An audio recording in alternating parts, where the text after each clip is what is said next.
أهلا بضيوف قد جاءوا اجزهم الجنة يا بان. بسم الله الرحمن الرحيم. السلام عليكم ورحمة الله تعالى وبركاته. أصحابتي دقالي وإن سلامي مقعي ورحمة halka aad naga daawanaysaan waa Malak Channel. maanta waxaa idin wadaa nafaqo yar oo madaxa loogu talagalay isla markaasna qurux kaaga dhigayso anigana aan isticmaalo. insha Allah waxay ka koobnaan doontaa basal, avocado jaba isticmaaleyna iyo hal xabo ukun ah. sidoo kale waxaa isticmaaleyna tuun 4 xabo yar yar, 2 xabo waaweyn oo isticmaali kartaa. sidoo kale waxaa isticmaaleyna castor oil ama saytul khirwac saliida loo yaqaano.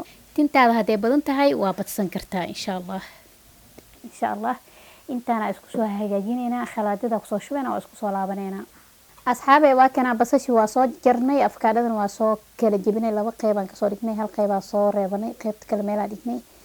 intaana isku darayna waa shiideyna. basashi iyo toontii aan ku jira halkaan aan ku shubeyna.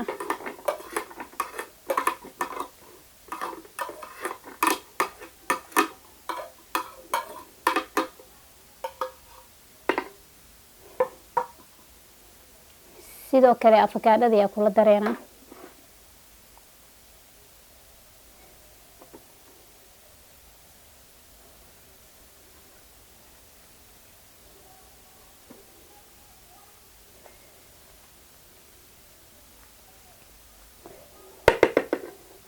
asxaabe waa taasa baashi baaba u soo daarnay dib ma ka tageeno qaali waay maano.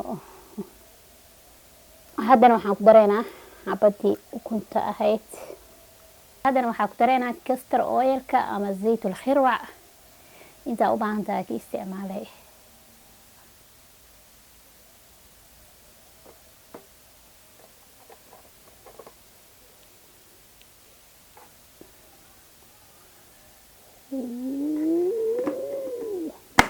intana isku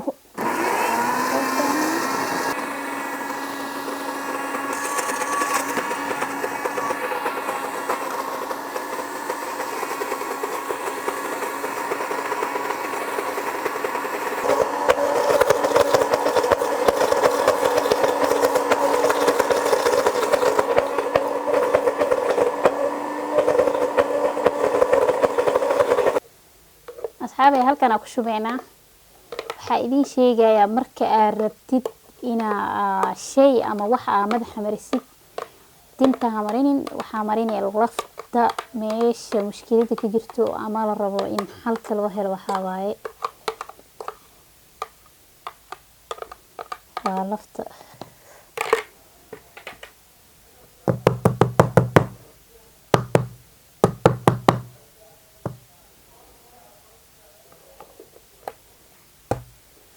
aad ayaa u mahadsantihiin. fideogeena intaas ayuu ku egyahay. wassalaamu calaykum waraxmatullaahi tacaala wabarakaatuh. waad ku mahadsan tahay daawashada fideoga iyo sida aad u dhamaysatay.